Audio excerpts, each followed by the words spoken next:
Yes प्यारे विद्यार्थियों, आज का टॉपिक है अपना डिमांड फोरकास्टिंग, मांग पूर्वानुमान। मांग पूर्वानुमान अपना जो बिजनेस इकोनॉमिक्स का पेपर है, व्यवसायिक अर्थशास्त्र, उसके अंतर्गत एक चैप्टर है और ये आज हम शुरू करने जा रहे हैं। तो सबसे पहले हम देखेंगे व्हाट इज डिमांड फोरकास्टिंग, मांग पूर्वानुमान का मीनिंग एंड डेफिनेशन, ये हम देखेंगे। तो जो मांग पूर्वानुमान है यानी कि फोरकास्टिंग जो हम करते हैं, क्योंकि आप जानते हैं कि जो व्यापार कंपनियां या जो फर्म करती हैं उनमें अनिश्चितता बहुत रहती है, जोखिम बढ़ी रहती है और फ्यूचर के लिए हम प्लानिंग करते हैं कि भूतकाल के आंकड़ों के आधार पर या वर्तमान परिस्थितियों को देखते हुए कि भविष्य में किसी वस्तु की क्या डिमांड हो सकती है। जैसे मान लीजिए वर्तमान में कोविड-19 का पूरे विश्व के अंतर्गत एक संक्रमण चल रहा है, महामारी के रूप में इसका रूप ले लिया है। तो अब जो उस संक्रमण से कैसे हम बच सकते हैं, मास्क का प्रयोग करने लगे हैं, सैनिटाइजर का प्रयोग करने लगे हैं, सोशल डिस्टेंसिंग का प्रयोग करने लगे हैं और हेल्थ या इम्प्रूवमेंट करने के लिए, इम्यूनी सिस्टम को बूस्ट करने के लिए हम जो विटामिन से हैं या काढ़ा है या देसी दवाइयाँ हैं उनका हम प्रयोग करने लगे हैं। तो अब ऐसी कंपनियां जो कि दवाइयों का उत्पादन करती हैं तो वो ये अनुमान लगा सकती हैं कि वर्तमान में पूरे विश्व के अंतर्गत कोविड-19 की महामारी फैली हुई है और आने वाले वर्षों में जैसे अभी सर्दियां आने वाली हैं तो उसमें ऐसा सुनने में आ रहा है कि सर्दी की वजह से ये महामारी और भी ज़्यादा फैल सकती है। तो इसमें जो इम्यूनी सिस्टम बूस्ट करने के लिए हमें जो देसी दवाइयाँ हैं या आयुर्वेदिक जो दवाइयाँ हैं या मान लीजिए विटामिन से हैं, उनकी डिमांड ज़्यादा होगी। तो ऐसा अनुमान लगा सकती हैं। तो उसी हिसाब से हम काम कर सकते हैं। अभी पूरे विश्व में इस कोविड-19 की बीमारी को बचने के लिए या इसका इलाज करने के लिए वैक्सीन की खोज की जा रही है। तो अनुमान लगा रहे हैं कि कितने समय में ये काम हो जाएगा, कितनी डोज की हमें आवश्यकता पड़ेगी। तो इस प्रकार हम कह सकते हैं कि कोई भी कंपनी अथवा फर्म फ्यूचर के लिए प्लानिंग करती है कि हमें एक निश्चित अवधि के लिए किसी वस्तु की कितनी डिमांड होगी, यानी कि जो डिमांड है वो ग्राहकों की दृष्टि से वस्तु की मांगी जाने वाली मात्रा मांग को व्यक्त करती है। यानी कि यदि हम कस्टमर के हिसाब से देखें तो एक निश्चित अवधि में फ्यूचर के अंतर्गत उस वस्तु की कितनी मात्रा मांगी जाएगी, इसे को हम मांग के अंतर्गत व्यक्त करते हैं। और यदि हम फर्म की दृष्टिकोण से देखें या कंपनी की दृष्टिकोण से देखें तो ये विक्रय का द्योतक है, यानी कि ये विक्रय का पूर्व अनुमान है कि कितनी बिक्री हो सकती है। जैसे मान लीजिए कंपनी ये मान के चलती हैं कि इस साल कृषि की पैदावार बहुत अच्छी हुई है, मानसून बहुत बढ़िया आया है, तो हो सकता है कि बिक्री ज़्यादा बढ़ेगी। तो इस प्रकार से हम कह सकते हैं कि कोविड-19 के कारण से जो एक लॉकडाउन हुआ था उसमें जो इंडस्ट्रीज या व्यापार बंद हो गए थे उसके कारण से डिमांड नहीं आ पा रही थी। लेकिन जैसे जैसे लॉकडाउन खुला, अनलॉक हुआ, उस समय धीरे धीरे वस्तुओं सेवाओं की मांग बढ़ने लगी हैं। तो इसका हम कह सकते हैं नटसेल में कि भविष्य की एक निश्चित अवधि के लिए संभावित मांग अथवा बिक्री का अनुमान लगाना ही मांग का पूर्वानुमान कहलाता है। यानी कि भविष्य की एक निश्चित अवधि के लिए, 1 महीने के लिए, 2 महीने के लिए, फ्यूचर में क्या इसकी संभावित मांग या बिक्री का अनुमान लगाना ही मांग पूर्वानुमान कहलाता है। कि हम ये अनुमान लगा सकते हैं कि अभी जैसे मान लीजिए कि जनवरी 2021 में किसी वस्तु की कितनी मांग होगी या बिक्री की संभावना है, तो वही आपका मांग का पूर्वानुमान कहलाता है। इसकी कुछ डेफिनेशंस भी दे रखी हैं और मैं यहाँ पर एक डेफिनेशन ले रहा हूँ। प्रोफेसर फिलिप कॉटलर ने कहा है कि कंपनी का विक्रय अथवा मांग पूर्व अनुमान का अभिप्राय एक चुनी हुई विपणन योजना तथा कल्पित विपणन वातावरण पर आधारित कंपनी के संभावित बिक्री स्तर से है। यानी कि प्रोफेसर फिलिप कॉटलर ने कहा है कि कंपनी का जो विक्रय है अथवा मांग पूर्व अनुमान का अभिप्राय क्या है, एक चुनी हुई विपणन योजना, एक मार्केटिंग की प्लानिंग करती है कोई भी कंपनी तथा कल्पित विपणन वातावरण पर आधारित कंपनी के संभावित बिक्री स्तर से है। यानी कि कंपनी का जो संभावित बिक्री स्तर है यानी कि फ्यूचर में क्या बिक्री स्तर हो सकता है, वही आपको क्या कहलाएगा, मांग पूर्वानुमान कहलाएगा। इस प्रकार हम कह सकते हैं कि मांग का जो पूर्वानुमान है वो भविष्य की एक निश्चित अवधि के लिए कितनी बिक्री होने की संभावना है या कितनी वस्तु की मांग की मात्रा मांगी जाने की संभावना है, यही मांग का पूर्वानुमान कहलाता है।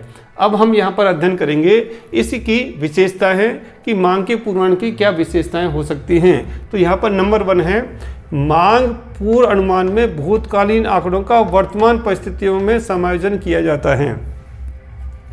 यहाँ की मांग का जो पूर्वानुमान है वो भूतकालीन जो आंकड़े हैं उनके आधार पर और वर्तमान परिस्थितियों का सामंजस्य करके भावी पूर्वानुमान लगाया जाता है। क्योंकि मान लीजिए पिछले साल जितनी बिक्री हुई है, हम ये मान के चलते हैं कि अगले साल उससे ज़्यादा बिक्री होगी, यानी कि पिछले जो भूतकालीन जो आंकड़े हैं, जो हमारा जो पुराना जो अनुभव है उसके आधार पर वर्तमान परिस्थिति दोनों को मिला करके और मांग के पूर्वानुमान लगाया जाता है। नेक्स्ट पॉइंट आता है, यह पूर्व अनुमान एक निश्चित समय अवधि के लिए लगाया जाता है। यानी कि जो डिमांड फोरकास्टिंग है वो निश्चित समय अवधि के लिए होती है, भविष्य की एक निश्चित अवधि होती है, 1 साल के लिए, 2 महीने के लिए, 3 महीने के लिए, यानी कि जो टाइम पीरियड है वो फिक्स्ड होता है। उस निश्चित समय अवधि के लिए हम इसका अनुमान लगाते हैं। यह भावी नियोजन का आधार है, यानी कि जो फ्यूचर प्लानिंग है उसका ये बेस बनता है कि कोई भी कंपनी भविष्य के लिए जो योजना बनाती है या जो टॉप मैनेजमेंट के व्यक्ति हैं जो प्लानिंग का काम करने वाले हैं, योजनाकार हैं, उनके लिए एक आधार का काम करते हैं, बेस का काम करती है मांग का पूर्वानुमान। यह मौद्रिक एवं भौतिक दोनों प्रकार का संभव है, यानी कि ये मूल्य के रूप में भी हो सकता है और भौतिक रूप से भी, मात्रा के रूप में भी हो सकता है। या तो मौद्रिक मूल्य के रूप में हो सकता है कि इतने मूल्य की बिक्री होगी या इतने मूल्य की मांग होगी, या इतनी वस्तुओं की मात्रा के रूप में हो सकती है, इतनी वस्तुओं की मांग होगी या इतनी वस्तुओं की बिक्री की संभावना है, और यह दोनों प्रकार की हो सकती हैं। नेक्स्ट पॉइंट आता है इसमें, पूर्व अनुमान सांख्यिकी विश्लेषण एवं गणितीय पद्धतियों के आधार पर किए जाते हैं। पूर्व अनुमान जो निकाले जाएंगे डिमांड फोरकास्टिंग, वो जो स्टैटिस्टिकल मेथड्स हैं, सांख्यिकी विश्लेषण और गणितीय पद्धतियों के आधार पर किए जाते हैं।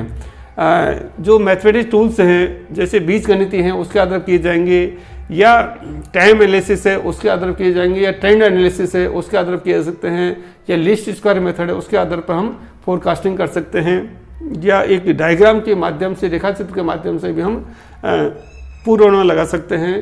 कि पूर्वानुमान किसके आधार पर लगाया जाता है, सांख्यिकी विश्लेषण गणितीय पद्धतियों के आधार पर किए जाते हैं।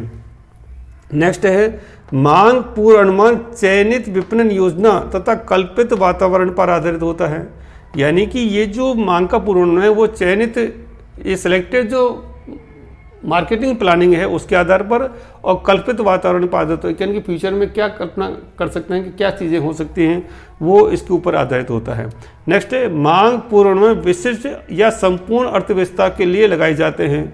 ये जो डिमांड फोरकास्टिंग है वो किसी विशेष के लिए हो सकते हैं, एरिया के लिए, या संपूर्ण जो अर्थव्यवस्था है उसके लिए भी हो सकते हैं।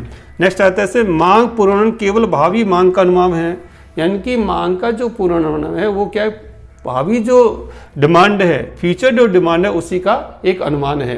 मांग पूर्वानुमान क्या है, फ्यूचर की जो डिमांड क्या होने वाली है उसका ही एक अनुमान है, उसका ही एक एस्टिमेट है। नेक्स्ट पॉइंट है इसमें, पूर्व अनुमान भविष्य के गर्भ में देखने की एक व्यवस्थित कला है। ये एक आर्ट है क्या, कि भविष्य के गर्भ में, यानी कि फ्यूचर के गर्भ में, बाद में फ्यूचर में क्या होने वाला है उसकी एक व्यवस्थित कला है, एक साइंटिफिक या सिस्टमेटिक आर्ट है डिमांड फोरकास्टिंग। मांग पूर्वानुमान क्या है कि फ्यूचर के घर में क्या हो सकता है उसके लिए पहले से ही हम कल्पना करते हैं। नेक्स्ट पॉइंट है इसमें लास्ट, यह प्रबंधकीय निर्णयों का सार है। यानी कि जो मैनेजर डिसीजंस हैं, प्रबंधकीय निर्णय हैं, उनका एक समरी है, सार है, उसका एक एसेंस है मांग पूर्वानुमान। क्योंकि जो टॉप मैनेजमेंट के व्यक्ति हैं, जो टॉप मैनेजमेंट है, middle management, lower management, top management के व्यक्तियों को डिसीजन लेना पड़ता है कि हमें कितनी उत्पादन करना है। क्योंकि देखिए, आप जितनी मांग का अनुमान लगाते हैं उसी के हिसाब से कंपनी उत्पादन करती है कि कितना माल का बिक्री की संभावना है। जैसे ही दीपावली का सीजन आने वाला होता है तो अनुमान लगाते हैं हलवाई भी कि इतनी बिक्री की संभावना है, मिठाई इतनी बिक्री, तो उसी हिसाब से वो उत्पादन करते हैं, उसी हिसाब से वो कच्चा माल तय करते हैं। ऐसे मान लीजिए होली का जब समय आता है उससे पहले वो अनुमान लगा लेते हैं कि इतने रंगों की बिक्री होने की संभावना है।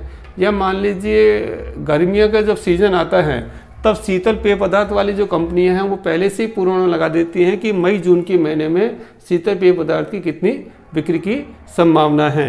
और इस बार क्या हुआ कि कोविड-19 आने के कारण से जो अनुमान लगाए गए थे वो फेल हो गए, क्योंकि लोगों ने गर्मियों में भी मई जून में भी शीतल पेय पदार्थ का उतना सेवन नहीं किया जो कि गत वर्षों में किया करते थे। तो कहने का आशय क्या हो गया कि जो डिमांड फोरकास्टिंग है उसमें हम भूतकालीन आंकड़ों के हिसाब से वर्तमान परिस्थितियों को ध्यान में रखते हुए भविष्य के लिए कोई योजना बनाते हैं कि भविष्य में सामान्य जनता के द्वारा, ग्राहकों के द्वारा किसी वस्तु की कितनी मात्रा मांगी जा सकती है या हम कितनी बिक्री कर सकते हैं। तो इस बिक्री का जो पूर्वानुमान है, कई बार आप सुनते हैं कि ये टारगेट फिक्स किए जाते हैं कोई भी कंपनी की, हम पिछले अगले 6 महीनों में हम ये इतनी बिक्री का अनुमान है, तो उसी हिसाब से वो फिर उत्पादन की योजना बनाते हैं।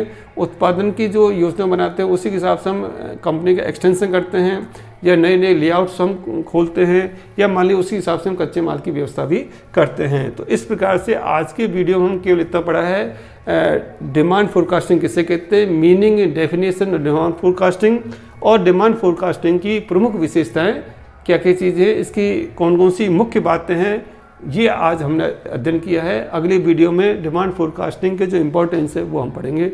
धन्यवाद, थैंक यू।